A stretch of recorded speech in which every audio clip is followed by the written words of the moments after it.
دینی اور ملی بھائیوں، بزرگوں، دوستوں، کلمہ لا الہ الا اللہ کو ہم سمجھنے کی کوشش 3 دن سے کر رہے ہیں، اور یہ کہ دعوت انبیاء میں کلمہ لا الہ الا اللہ کی طرف دعوت کو اولیت حاصل ہے۔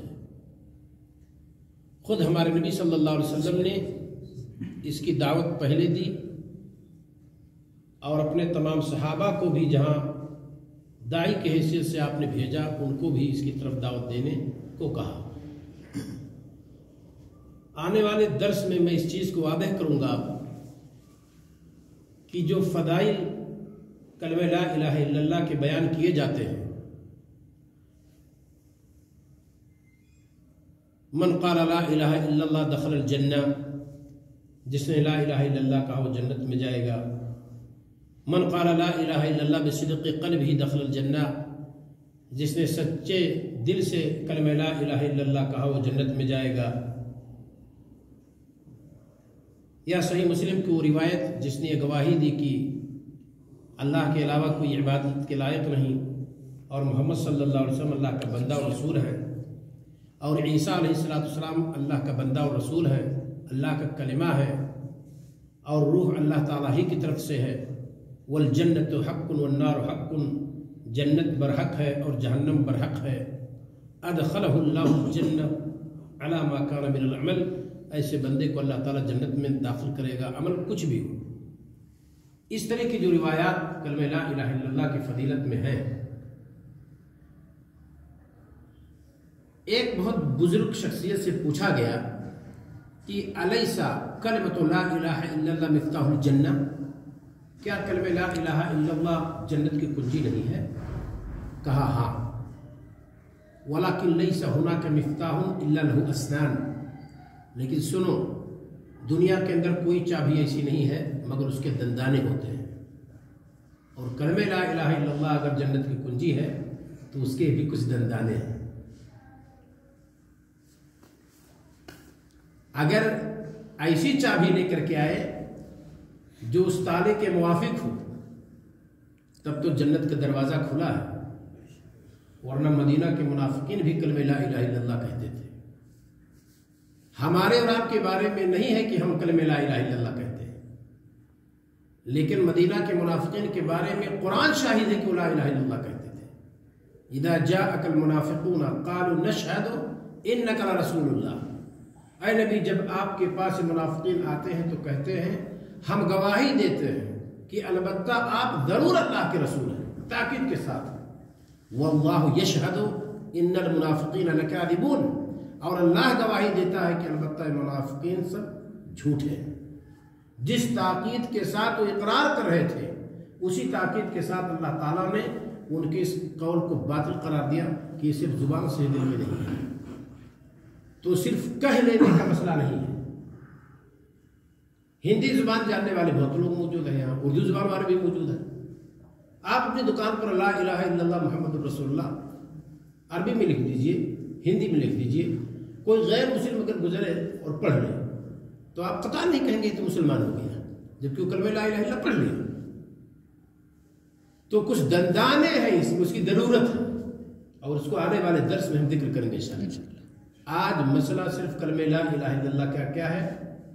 جو 4 ٹاپک بتایا گیا ہے، لا الہ الا اللہ یہ کلمہ توحید ہے، اس کے اپوزٹ شرک ہے، اور محمد رسول اللہ یہ اتباع ہے، اس کے اپوزٹ پہ بدعت ہے۔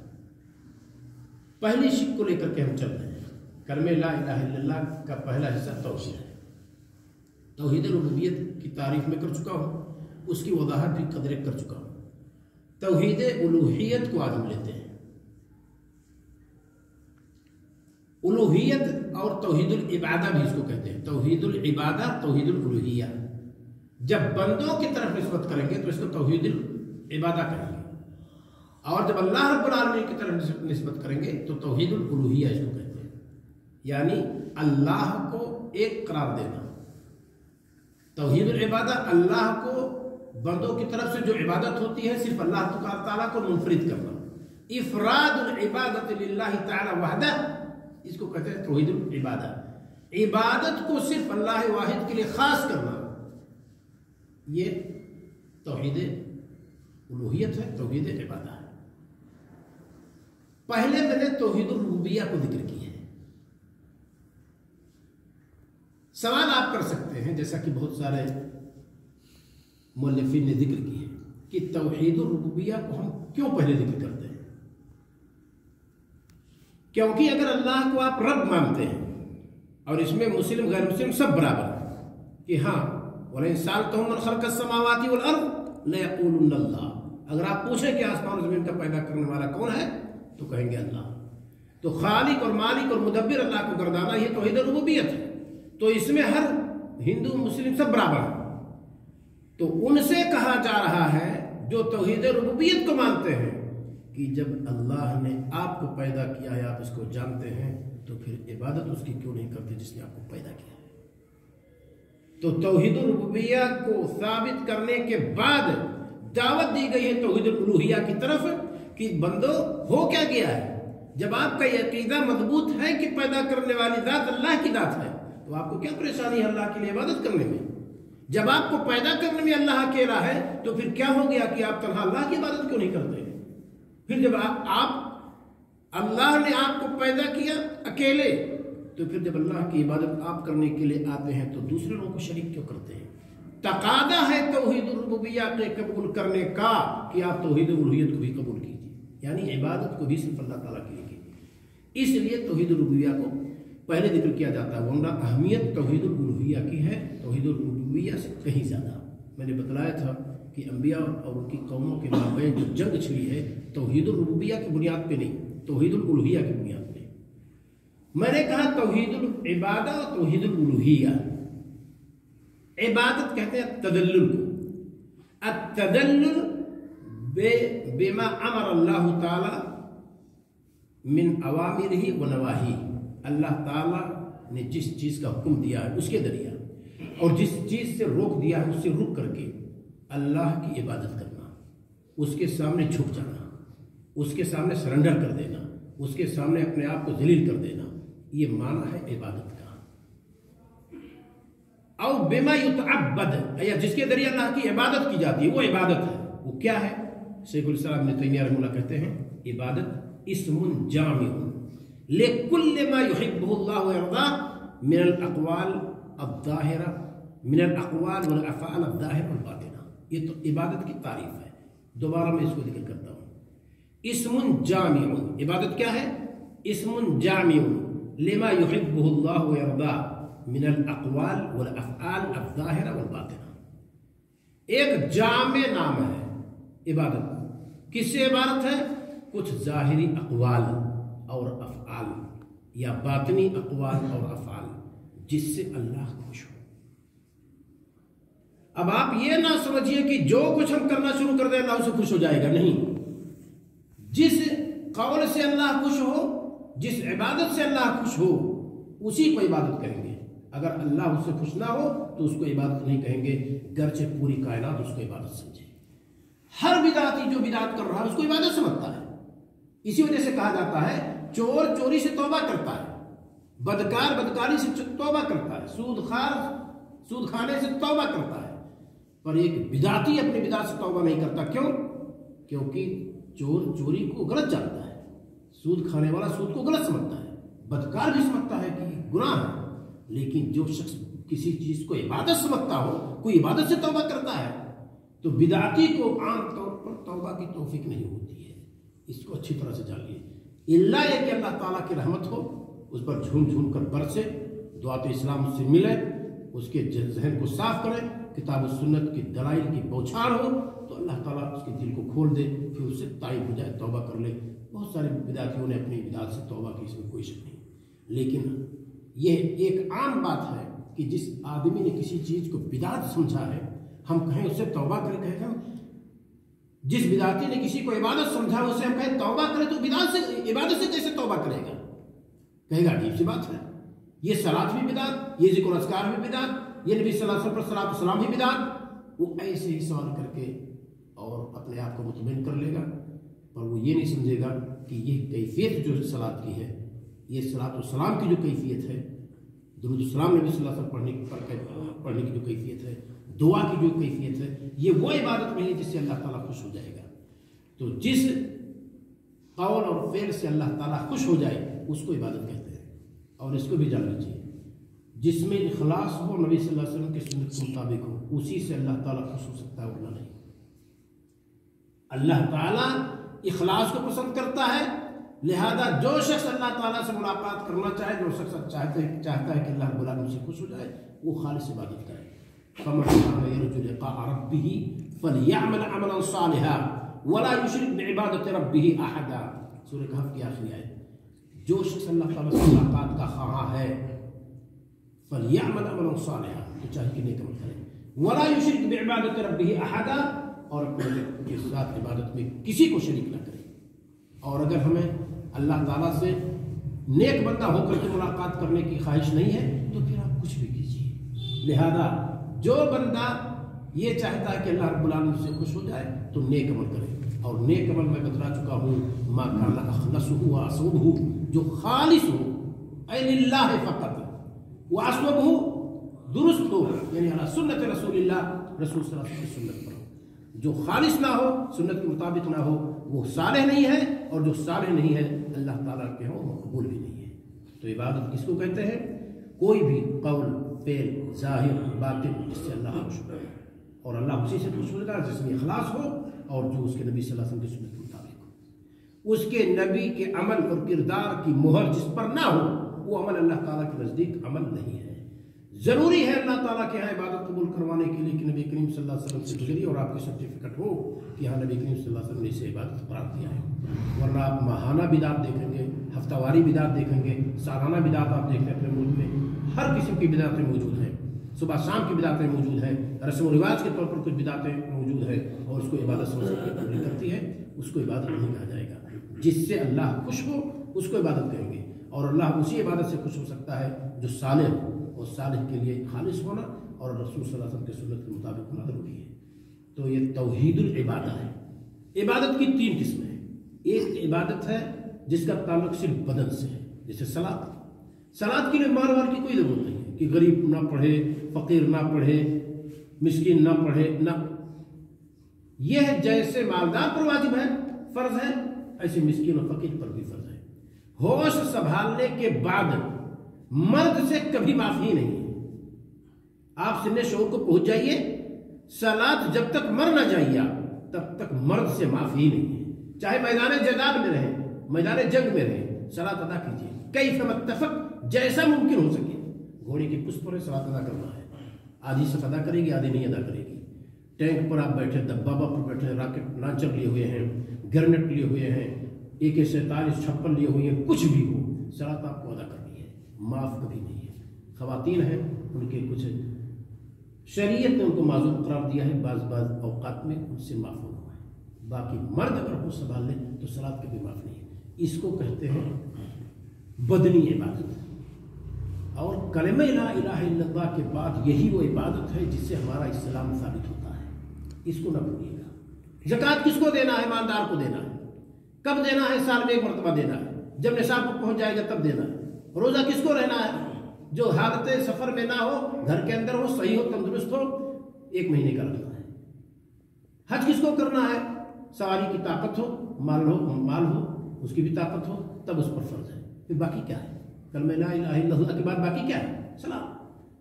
یہی صلاۃ ہی وہ چیز ہے، نبی کریم صلی اللہ علیہ وسلم نے فرمایا کہ جو کسی کو دیکھو مسجد کی طرف آتا اور جاتا ہے تو گواہی دو کہ مسلم ہے۔